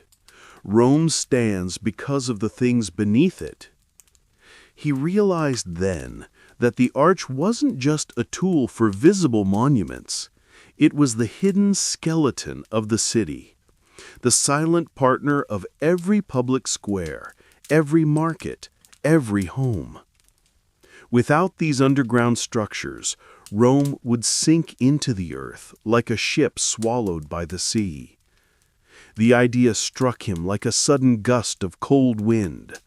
Arches weren't just shaping Rome's skyline, they were shaping its underworld. One night, as Lucius traced the curve of a newly restored vault, he imagined a future where cities grew upward and downward in equal measure, where arches supported levels of life stacked atop one another. He saw underground granaries that could feed thousands, vaulted cold rooms that preserved food through brutal summers, hidden corridors running beneath fortresses, entire networks of chambers designed for storage, safety, and strength, all built from the secrets of the curve. He gazed upward toward the tunnel's ceiling. "Titus," he said quietly, "one day arches will hold not just Rome, but every great city on earth." Titus grunted. "So long as they don't hold the ceiling above my head while I sleep." Lucius laughed softly, but he knew the truth. Arches had become Rome's invisible guardians. When they emerged from the sewer days later, covered in dirt and grime, they climbed into the sunlight like men returning from another world. To Lucius, the city above felt different, resting peacefully atop its hidden network of stone curves. Severus greeted them at the forum grate. "Well?" he asked anxiously. Lucius brushed dust from his arms. "Rome won't sink, at least not today." Severus let out a breath he'd likely been holding for hours. "You've done more than repair a sewer. You've restored the foundation of the city." Lucius shook his head. "I've only revealed what was already here." As he walked away, he felt a strange sense of connection to the ground beneath his feet. The arches below whispered like a heartbeat, steady, quiet, reliable. Rome's underground empire would never appear in triumphal parades or be carved into marble monuments. No poet would sing its praises. No senator would boast of its construction. But without it, Rome would fall. And Lucius Varro, more than anyone, understood the power of the unseen. Soon, Rome would ask for arches not just to protect, but to astonish, to rise into the sky in shapes the world had never imagined. But for now, the city stood secure on its secret skeleton. A skeleton built of curves. A skeleton that never slept. A skeleton that would hold Rome for centuries. The first time Lucius Varro saw the construction site, it did not look like the future heart of an empire. It looked like a scar. The ground was torn open in a vast oval, deeper than a 3-story building was tall. Hundreds of workers moved within it like ants in a broken nest, hauling stone, driving stakes, measuring, shouting. Dust floated in the air like a pale fog. From the edge of the excavation, the skeleton of the new structure was barely visible, foundations just beginning to take shape in rings, one inside another. Lucius stood at the rim of the pit, watching. "You're late," a voice behind him said. He turned to see the overseer of imperial works, Publius Flavius Crispus, a man whose posture was as straight as a spear and whose patience was legendary only for its absence. "I came as soon as I received the summons." Crispus grunted. "Summons," he repeated. "You make it sound like a polite invitation. The emperor wants a monument that will outlast his name. This is not a request." Lucius looked back at the excavation. "So, this is where it will stand." Crispus said, "This is where Rome will scream." He gestured with his hand, tracing the massive oval in the air. An arena for games, gladiators, hunts, spectacles. A place where 50,000 citizens can gather to cheer, jeer, and forget their troubles while men bleed for their amusement. The emperor wants to give Rome a gift. Not just bread, not just water, but wonder. Lucius nodded slowly. "And where do I come in?" Crispus gave him a sharp look. "You bend stone. You've made bridges cross canyons and rivers fly through the sky. Now you will make this stadium stand. We need height without fear, weight without collapse. We need to move tens of thousands of people in and out without panic. This will be the largest building Rome has ever attempted. Straight lines will fail us." Lucius's gaze followed the outline of the future amphitheater. He saw the challenges at once. Enormous spans, layered levels, heavy seating tiers resting on hollow spaces that needed to support both crowds and time. "You're right," he said. "Straight lines won't be enough." He imagined it then, not the scarred pit before him, but what it could become. Rings of arches stacked upon arches, corridors beneath corridors, a woven basket of stone so strong that weight would only tighten it. He saw in his mind galleries wrapped around the arena like ribs, each vault bearing the one above, each arch channeling force into the earth. He saw a building that wasn't just a place, but a machine, one that moved people, power, and fear. "And you think it can be done?" Crispus pressed. Lucius smiled faintly. "I don't think, I know. But it will not be a building of walls. It will be a building of arches." For months, the work consumed him. He lived more at the site than at home, the amphitheater shaping itself in his thoughts long before it rose in stone. He walked the oval trench with measuring rods, counting paces, marking centers. At night, he scratched plans into wax tablets until the lines blurred and his eyes burned. The first decision was the most daring. Instead of building a solid mass of masonry beneath the seating tiers, Lucius proposed an interior of intersecting barrel vaults supported by arches, a honeycomb of space instead of a solid block. Empty space? One of the senior architects scoffed when Lucius presented the idea. You want to support tens of thousands of people on air? Not on air, Lucius replied calmly. On curves. The vaults will carry the weight into the arches into the piers, and the piers into the foundations. No part will be alone. Each will share the load.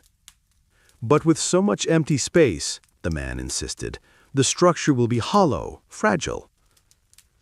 Lucius shook his head. A solid block of stone is strong, yes, but crude. It resists force like a stubborn ox. This structure will be more like a net. A net does not fear the weight of fish. It distributes it. Crispus, who had listened in silence, finally spoke.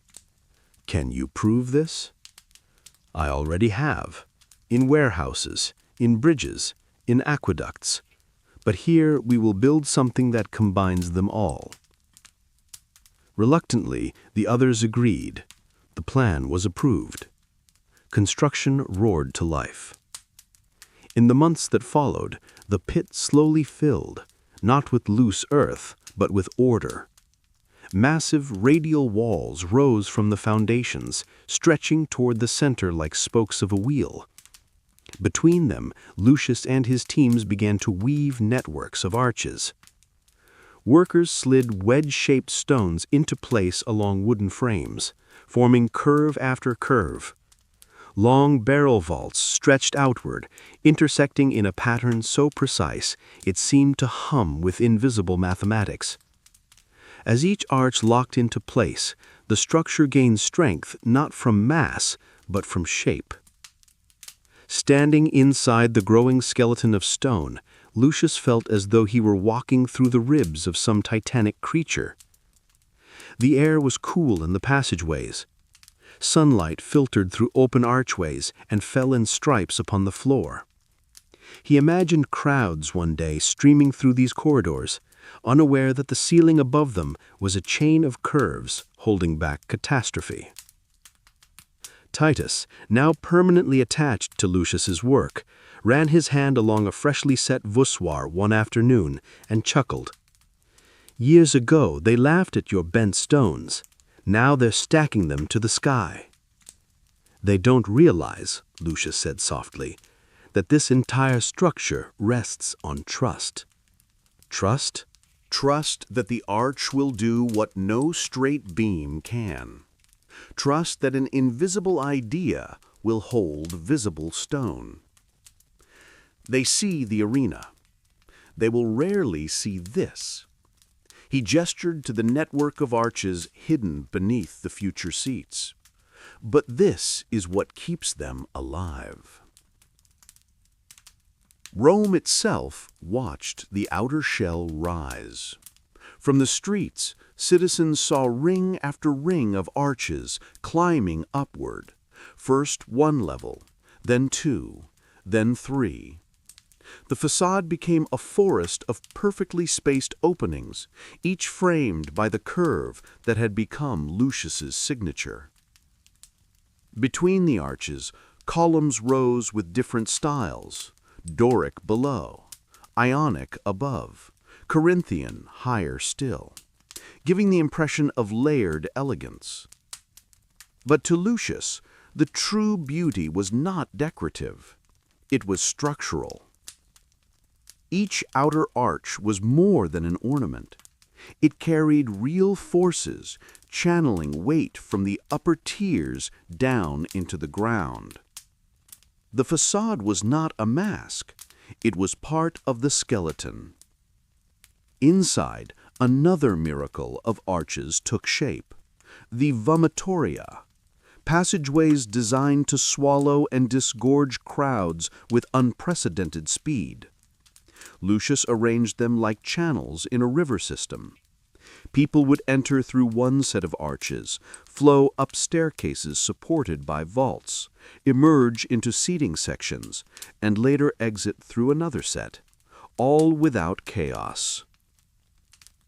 "Why so many tunnels?" a visiting senator demanded one day, squinting at a model. "So the arena can empty in minutes. 50,000 people, and not a single one trapped in a crush of bodies." "You design for their safety?"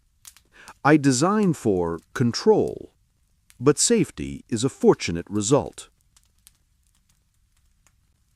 As construction climbed, so too did fear.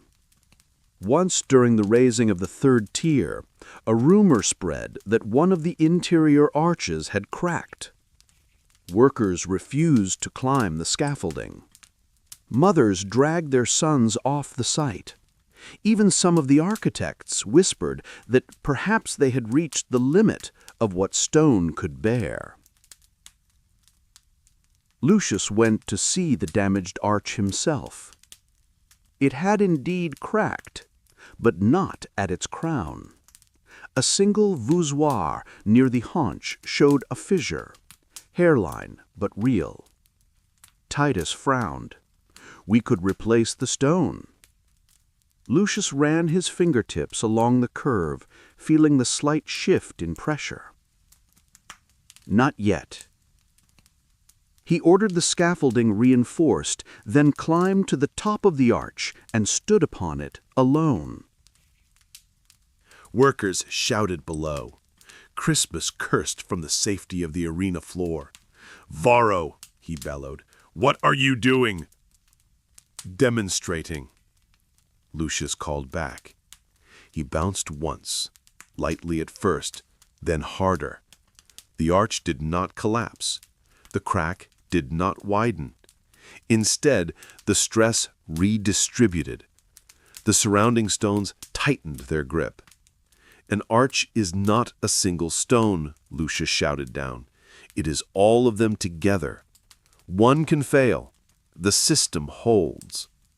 He descended, then ordered the cracked voussoir replaced anyway.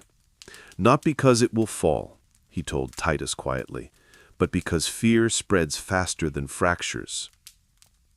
After that, the workers' faith in the arches seemed to deepen. They understood now that the strength came not from perfection, but from cooperation. Years passed. The oval scar became a towering edifice. Sand was poured into the arena floor. Machinery was installed below. Elevators worked by pulleys and capstans. Cages that could lift animals and fighters into the sunlight with dramatic flair. Beneath it all lay yet another world of arches, hidden vaults that supported not just stone, but spectacle. The day finally came when the scaffolding fell away for the last time. Lucius stood outside the completed amphitheater and felt something he rarely allowed himself: awe at his own work. The Colosseum, though no one called it that yet, rose like a stone mountain from the city's heart. Ring upon ring of arches wrapped around its circumference, catching the light of morning and evening in different moods. The building seemed both heavy and weightless, grounded and yet lifting itself toward the sky. Crispus stood beside him, arms folded. "Well," he asked, "is it what you imagined?" Lucius exhaled slowly.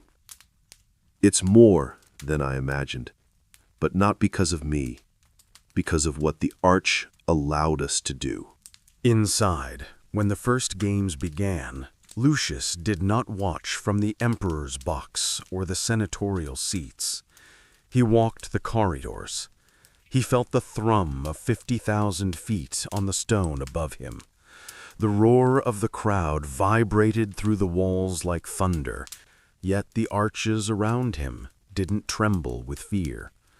They accepted the weight, softened it, shared it among themselves. He passed through a vomitorium as people streamed past him, thousands moving as one, guided by the geometry he had traced years ago in lamplight. They flowed through arches they did not notice, arches that had quietly turned empty space into safe passage. He descended into the under-arena chambers where caged animals paced behind grills and gladiators waited for their moment under the sun. Even here, the ceilings were barrel vaults, intersecting gracefully. The stone above them was not a threat, it was a shield. At one point, a young gladiator leaned against a pier and looked up. "Do you trust it?" he asked Lucius, not knowing who he was. "All that stone above us?" Lucius followed his gaze. "Yes," he said, "more than I trust most men." The roar above swelled. A signal horn sounded. The young man nodded, adjusted his armor, and walked toward the lift that would carry him into the arena. Lucius stayed below a moment longer, listening to the muffled cries of spectators. All of it, every cheer, every gasp, every shared moment of awe and horror, was held aloft by arches. They were the unseen chorus beneath the drama, the quiet geometry beneath the noise. Years from now, Lucius knew, the games would end, emperors would fall, fires would sweep through the city, stones would crack. But the arches, if built well, would endure. They would outlast the banners, the painted shields, even the names of the men who fought and died above them. The amphitheater was more than entertainment. It was a testament carved in stone to the idea that shape could outwit gravity, that cooperation could outdo brute strength, that curves could hold eternity longer than any straight line. When Lucius finally emerged into the sunlight and looked up at the ring of arches crowning the top tier, he understood something he had only sensed before. This was not just a building of arches, it was a cathedral to them. A cathedral where the gods were not idols on altars, but forces, gravity, pressure, time, and where the priests were builders who knew how to make those forces sing. And Rome, seated within this vast stone shell, was not just an audience. It was proof that an empire could be held together by an idea shaped like a curve. Long before the dome existed, before its shadows stretched across the marble floor, and before its oculus carved a perfect circle of daylight from the sky, the space where it would stand was quiet, almost too quiet for Rome. It was a field of abandoned statues and scattered stones, remnants of older temples swallowed by time, their gods forgotten, their walls cracked open by earthquakes and neglect.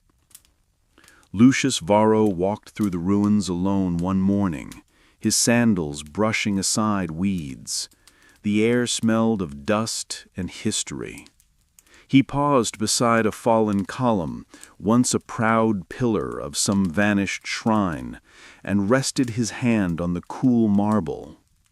Rome loved to build. Rome loved to rebuild even more. But this site was different. It did not want another rectangular temple with predictable lines and predictable beams.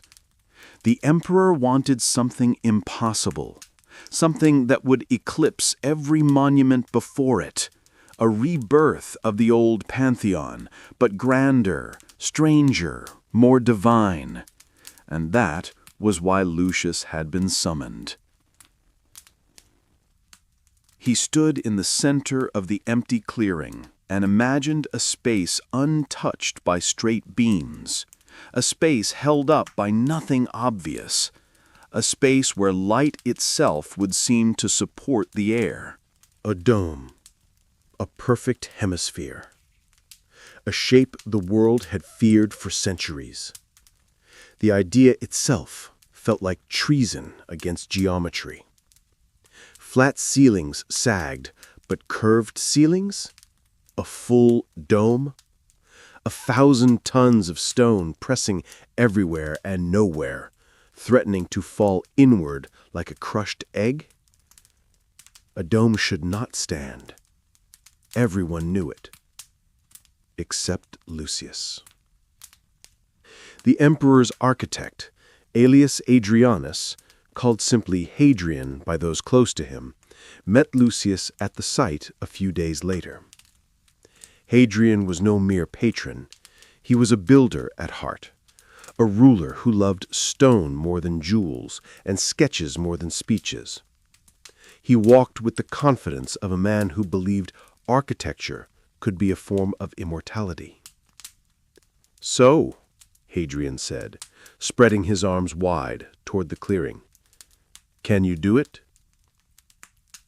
Lucius didn't answer immediately. He looked up at the sky instead, a vast bowl of blue stretching overhead. "The gods already built the shape. We only need to imitate it." Hadrian grinned. "Then let us build the sky." Work began with a foundation deeper than any Lucius had ever designed.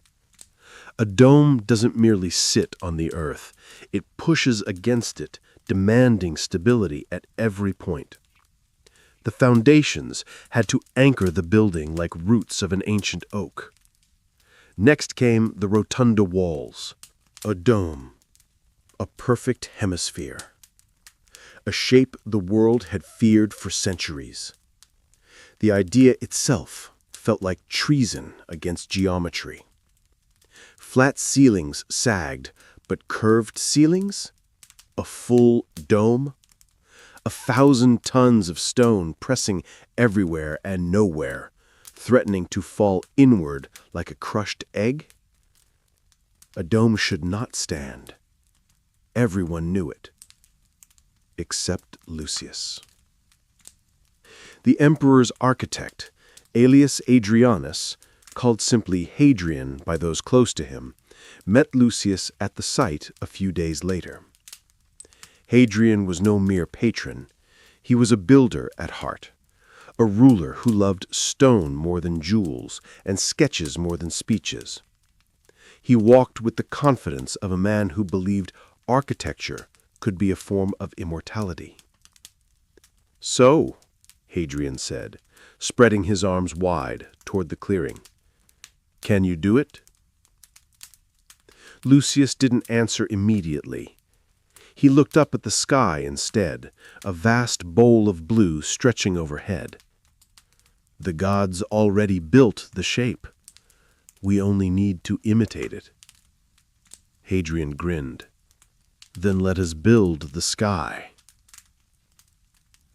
Work began with a foundation deeper than any Lucius had ever designed. A dome doesn't merely sit on the earth. It pushes against it, demanding stability at every point. The foundations had to anchor the building like roots of an ancient oak. Next came the rotunda walls. Lucius knew a terrifying truth. Walls do not like domes. Domes push outward relentlessly. If the walls are too weak, the dome tears them apart. If the walls are too rigid, they crack under shifting loads. So he designed the rotunda walls to be thick, thicker than any palace wall in Rome, and filled them not solid, but with cavities shaped as arches. Arches within walls to support the dome above. The workers stared as the rotunda rose, its interior rings forming niches and recesses. At first glance, it looked decorative. At second glance, it looked excessive. But to Lucius, it was a lattice of controlled strength, the only way to tame the outward thrust of the future dome.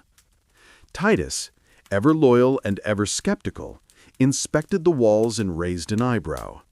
"You're putting arches inside everything now, even the walls." Lucius smiled faintly. The dome will try to explode outward. These arches will catch the force and pass it around the building like a whisper. So the dome speaks and the walls answer? Yes, Lucius said, a conversation of stone. Months passed. The rotunda reached its full height. Then came the moment everyone feared, the creation of the dome itself. Traditional domes were small, modest, built only where failure would not kill hundreds. But the dome Lucius envisioned was wider than any the world had seen, so wide that if laid upon the ground, it could swallow the entire forum. The technique was radical. Instead of carving great stone blocks to stack into a curve, Lucius planned to pour the dome using concrete, a Roman specialty, but with careful gradation. Heavy stone aggregate at the bottom, light volcanic pumice at the top. As the dome curved upward, its hanging weight would diminish, like lifting cloud instead of rock. Workers constructed a colossal wooden framework, ribs of timber stretching from the circular base up toward the center, meeting at the height of a tall pine tree. From the ground, the wooden formwork looked like the skeleton of a giant overturned bowl. Lucius climbed it himself, testing each beam, checking each joint. When he reached the very top, he stood in the center where the oculus would be, an open eye staring into eternity. "It will breathe now," Lucius said, "just like the rest of the structure." Word spread through the crew. The architect had repaired a crack not by force but by understanding. The dome continued. When they reached the final stage, the area surrounding the oculus, the tension grew unbearable. This was where weight wanted to collapse inward. This was where precision could not falter. This was where the dome would decide whether it lived or died. Lucius worked beside the men, lifting buckets of material, setting forms, smoothing wet mix. He refused to stand aside. If the dome would fail, it would fail with him inside it. Titus muttered, "You're stubborn to the point of madness." Lucius didn't look up. This dome is more than an idea. It is Rome itself, curved, immense, impossible. At last they placed the final ring. Then they waited. Days passed. The scaffolding creaked. Pigeons circled the oculus. Workers crossed themselves or whispered prayers. Finally, the moment came, the removal of the wooden skeleton. Lucius stood where he always stood during moments of truth, directly beneath the structure that could kill him. Titus shouted warnings. Workers begged him to step aside. He refused. The supports were loosened. The ribs fell away. Dust drifted down in thin gray lines. The dome did not move. It held. The vast curve, bigger than any in history, remained perfect, smooth, serene. The oculus stared down at Lucius like the eye of a god, letting a beam of pure sunlight pour into the rotunda. The beam struck him like a spotlight, illuminating his dust-covered form. For a moment, no one spoke. Then the shouting began, cheers, cries, laughter. Some wept, some embraced, some dropped to their knees. Titus exhaled so hard he nearly collapsed. "It stands," he whispered, voice thick with emotion. "By the gods, it stands." Lucius closed his eyes and finally allowed the truth to wash over him. The dome should have failed, but it didn't, because it understood the arch's secret. Every slice of the dome was a ring of arches. Every ring helped the next. Every curve carried weight along invisible paths of strength. The dome was an arch made infinite, a curve wrapped around itself, a structure not resisting gravity, but dancing with it. Visitors who entered the Pantheon in the years that followed did not understand the mathematics or the labor or the fear. They simply felt wonder, pure, overwhelming wonder at the space above them. They felt small and infinite at once. They felt connected to the heavens. Lucius watched them from the shadows, quietly. He did not need them to know his name. The dome knew, the stone knew, the light knew. And one day, long after Lucius and the empire that built it were gone, the dome would still stand, outliving empires, surviving storms, defying time. Because the dome, like the arch, had learned how to beat gravity, not by fighting it, but by becoming its partner. Rome had always seemed eternal, too vast to topple, too confident to crumble. For centuries its legions marched across continents, its aqueducts strode across valleys, its roads threaded through mountains, its arenas echoed with glory and horror. But even the greatest empire is made of fragile things: pride, politics, ambition, arrogance. And when those forces began to pull Rome apart, the arches, the quiet skeletons of its greatness, were forced to face a test more terrifying than gravity. Lucius Varro was no longer young by the time the first cracks in the empire appeared. His beard had silver streaks, his steps had slowed, and the world he had helped shape felt heavier every year.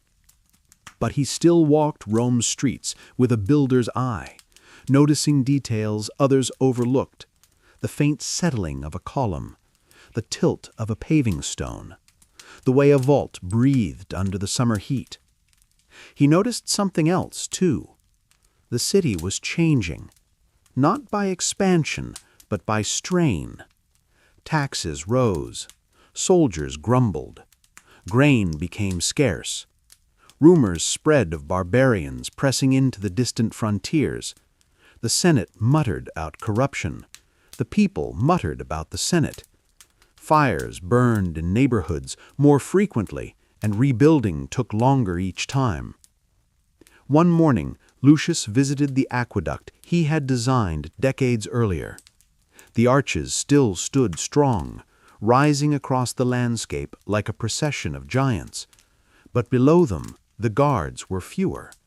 Maintenance crews had been cut. The city's funds were going elsewhere, toward wars, not walls. Titus joined him at the aqueduct's base, squinting up at the familiar curve. "It still stands, stronger than most men I known," Titus said. "But even a strong arch weakens if neglected. Mortar dries, stones shift, water carves its own path." Titus crossed his arms. "Rome has too many problems to worry about cracks in stone." Lucius shook his head. "Cracks begin in stone the same way they begin in nations, small, unnoticed. Then one day, everything collapses." The collapse did not come all at once. It came slowly, then suddenly. Frontier fortresses fell, legions deserted, rival generals declared themselves emperor, some fought in the streets of Rome itself. Fires consumed entire districts. The empire turned on itself like a wounded beast biting its own flesh. Lucius watched with the helplessness of an old man who had once built the future and now saw it being torn apart by those who should have protected it. The Colosseum, once a symbol of unity and spectacle, became a battleground for political factions. Its arches survived the chaos, but its floors brimmed not with performers, but with refugees. The vomitoria echoed not with applause, but with desperate footsteps. The Pantheon fared better. Its dome, still perfect, still impossible, became a sanctuary. People gathered beneath the oculus, seeking protection from both invaders and their own leaders. The dome, indifferent to human fragility, remained calm. But the worst damage came to the aqueducts. During one desperate conflict, a general ordered the aqueduct channels broken to prevent enemy forces from using the water. It was a short-sighted strategy, one that cut Rome's own veins.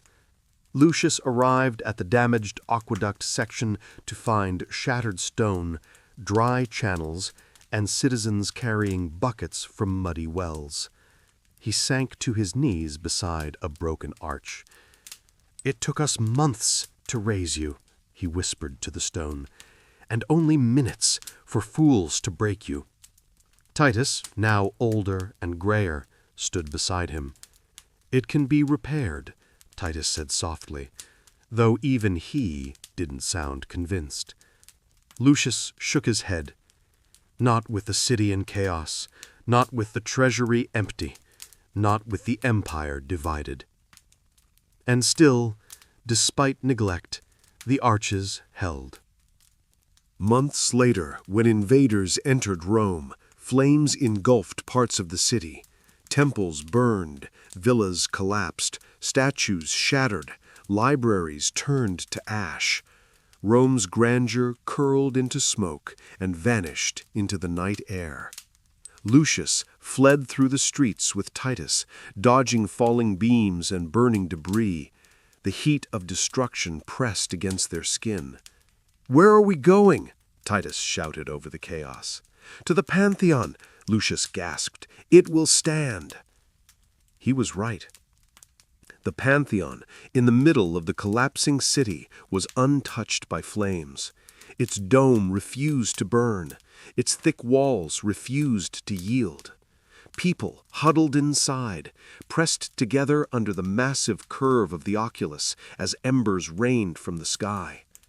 The building felt like a ship on a burning ocean, solid, unwavering, eternal. Lucius leaned against one of the great columns, breathless. "The arch," he murmured, "was built for this." Titus nodded. "Fire can't burn stone, and invaders don't bother tearing down walls they don't understand." For days, the Pantheon sheltered those who sought it. When the invasion finally ended and the fires died out, the survivors emerged into a wounded city. Streets were blackened, houses reduced to rubble, monuments scorched. But here and there, standing like survivors of a silent battle, were Rome's arches. The aqueducts, though damaged, were still upright in many places. Their skeletons remained, waiting someday to carry water again. The Colosseum's facade survived. Its arches held firm, even where walls had cracked. The interior, though ravaged, still bore the shape Lucius had given it. The Pantheon remained untouched, its dome rising calmly over a city that no longer knew how to stand upright. Lucius, weakened but alive, walked among the ruins. Stone survived, because stone remembers. Titus frowned. Remembers what? How to bear weight, Lucius said. How to distribute it. How to turn pressure into strength. Empires fall outward, but arches hold inward. Titus looked around the ruins, then nodded. So Rome is not dead. No, Lucius said. Rome will live as long as its arches do. But Lucius himself was nearing his end. One cold evening, he returned to the Pantheon alone. The building welcomed him with its eternal stillness, its oculus glowing with moonlight. He walked slowly to the center of the rotunda and gazed up at the dome. The same dome he had risked his life to build. The same dome that would outlive him. The same dome that had saved hundreds during Rome's darkest night. He whispered to the structure above him as though it could hear. I gave you shape, but you gave me purpose. No one knows exactly when Lucius Varro died. Some say he passed in his home, peacefully. Others say he died inside the Pantheon itself, lying beneath the beam of moonlight that fell through the oculus, a final blessing from the sky he had imitated. What is known is this: Rome fell, but the arches remained. Centuries later, when new civilizations rose upon the ruins, they found the arches still standing, still strong, still teaching. Builders studied them. Kings envied them. Scholars measured them. Travelers marveled at them. And slowly, piece by piece, the old structures were restored. Aqueducts flowed again. The Pantheon became a church. The Colosseum became a memory shaped in stone. The arches, those ancient curves that had once been experiments, became symbols of endurance. Rome's empire died, but its arches did not.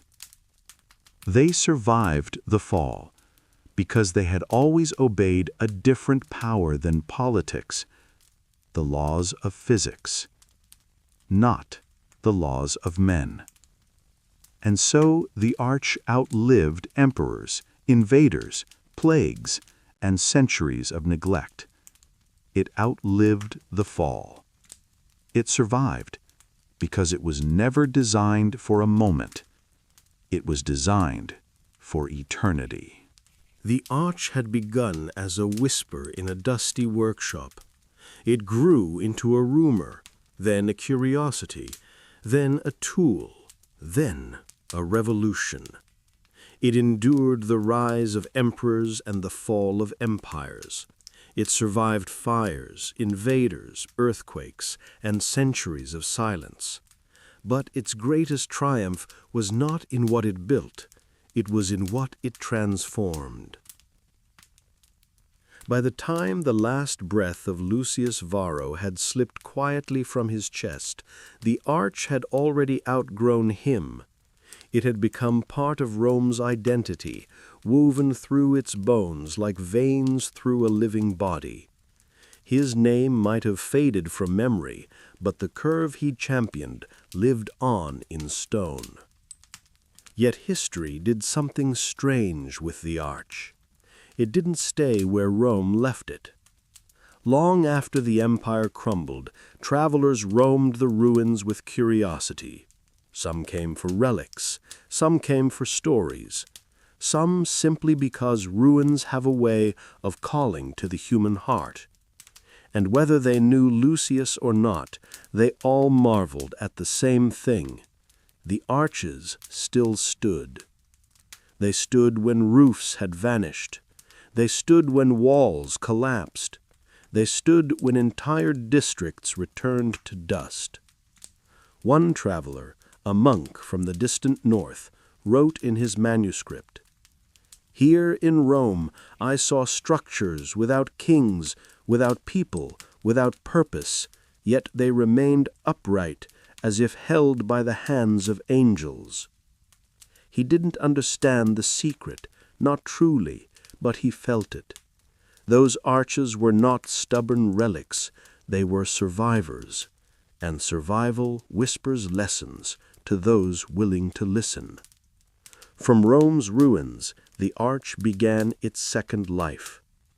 Merchants traveling along old trade routes carried sketches with them. Builders from distant cities visited the Colosseum and returned home with minds ignited.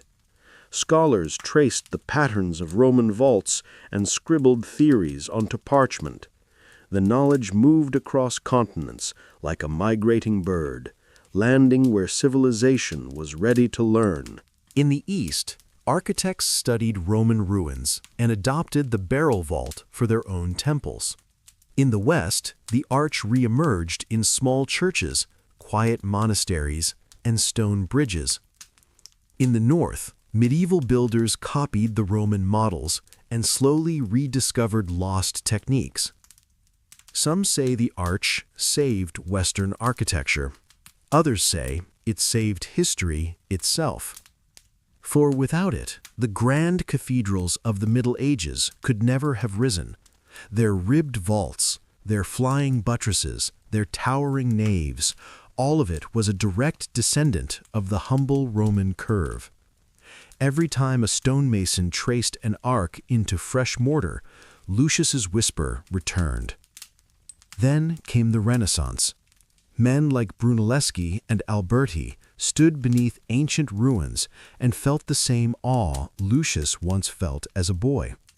They measured, they calculated, they wondered how a civilization so old had mastered something so sophisticated.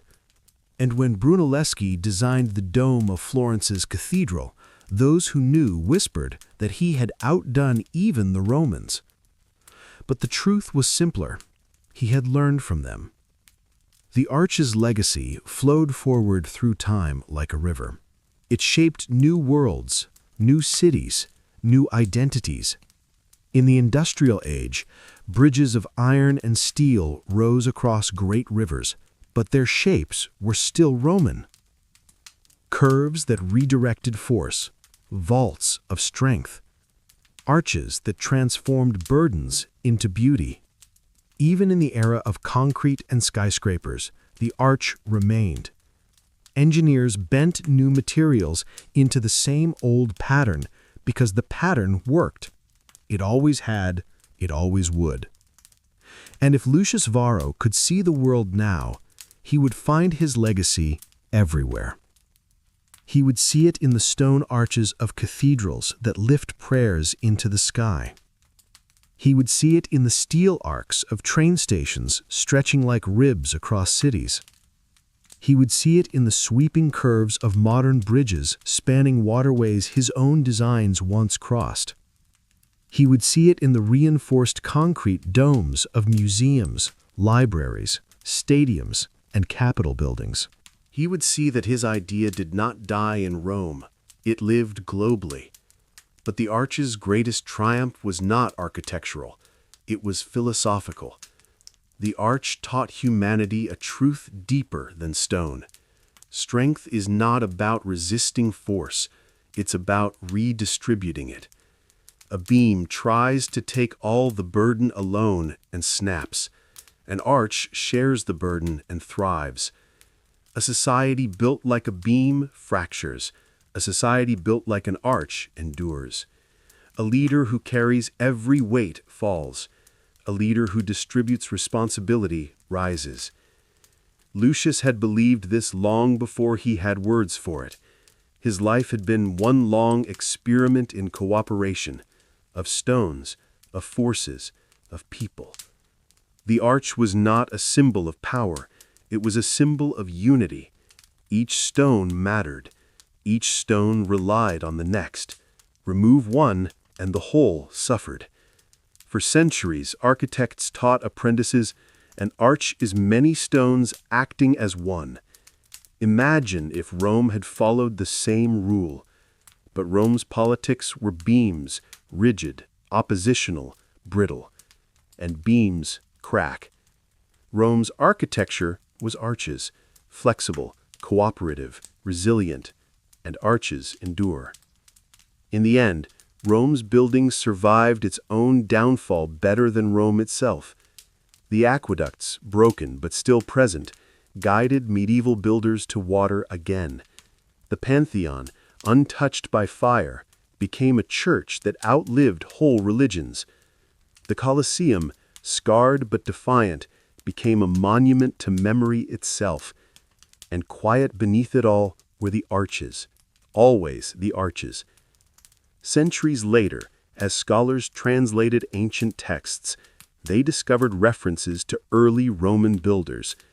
Most were unnamed, some were mentioned only briefly, and among them, just once, just faintly, in a fragment of an old ledger, appeared the name Lucius Varro, architect of arches. A small note, a whisper, but enough. His name returned, woven back into the grand tapestry of Roman achievement, not as a conqueror or a statesman, but as something rarer. A man who taught humanity how to lift weight in a new way. A man who did not fight the laws of nature, but worked with them. A man who helped Rome beat gravity, not by magic, not by force, but by understanding the quiet language of stone. The final triumph of the arch was not survival, it was influence. Every time a builder lifts a curved span into the air, every time a dome opens the sky to human imagination, every time a bridge leaps across water or a vault shelters people below, the whisper returns. Do not resist the weight. Redirect it. Share it. Shape it. Lucius Varro's lesson transcended time, because gravity never changes, and neither does human ingenuity. In the end, the arch became more than a structure. It became a metaphor, a philosophy, a legacy. Rome may have fallen, but the arch never did. And because of that, the world still rises.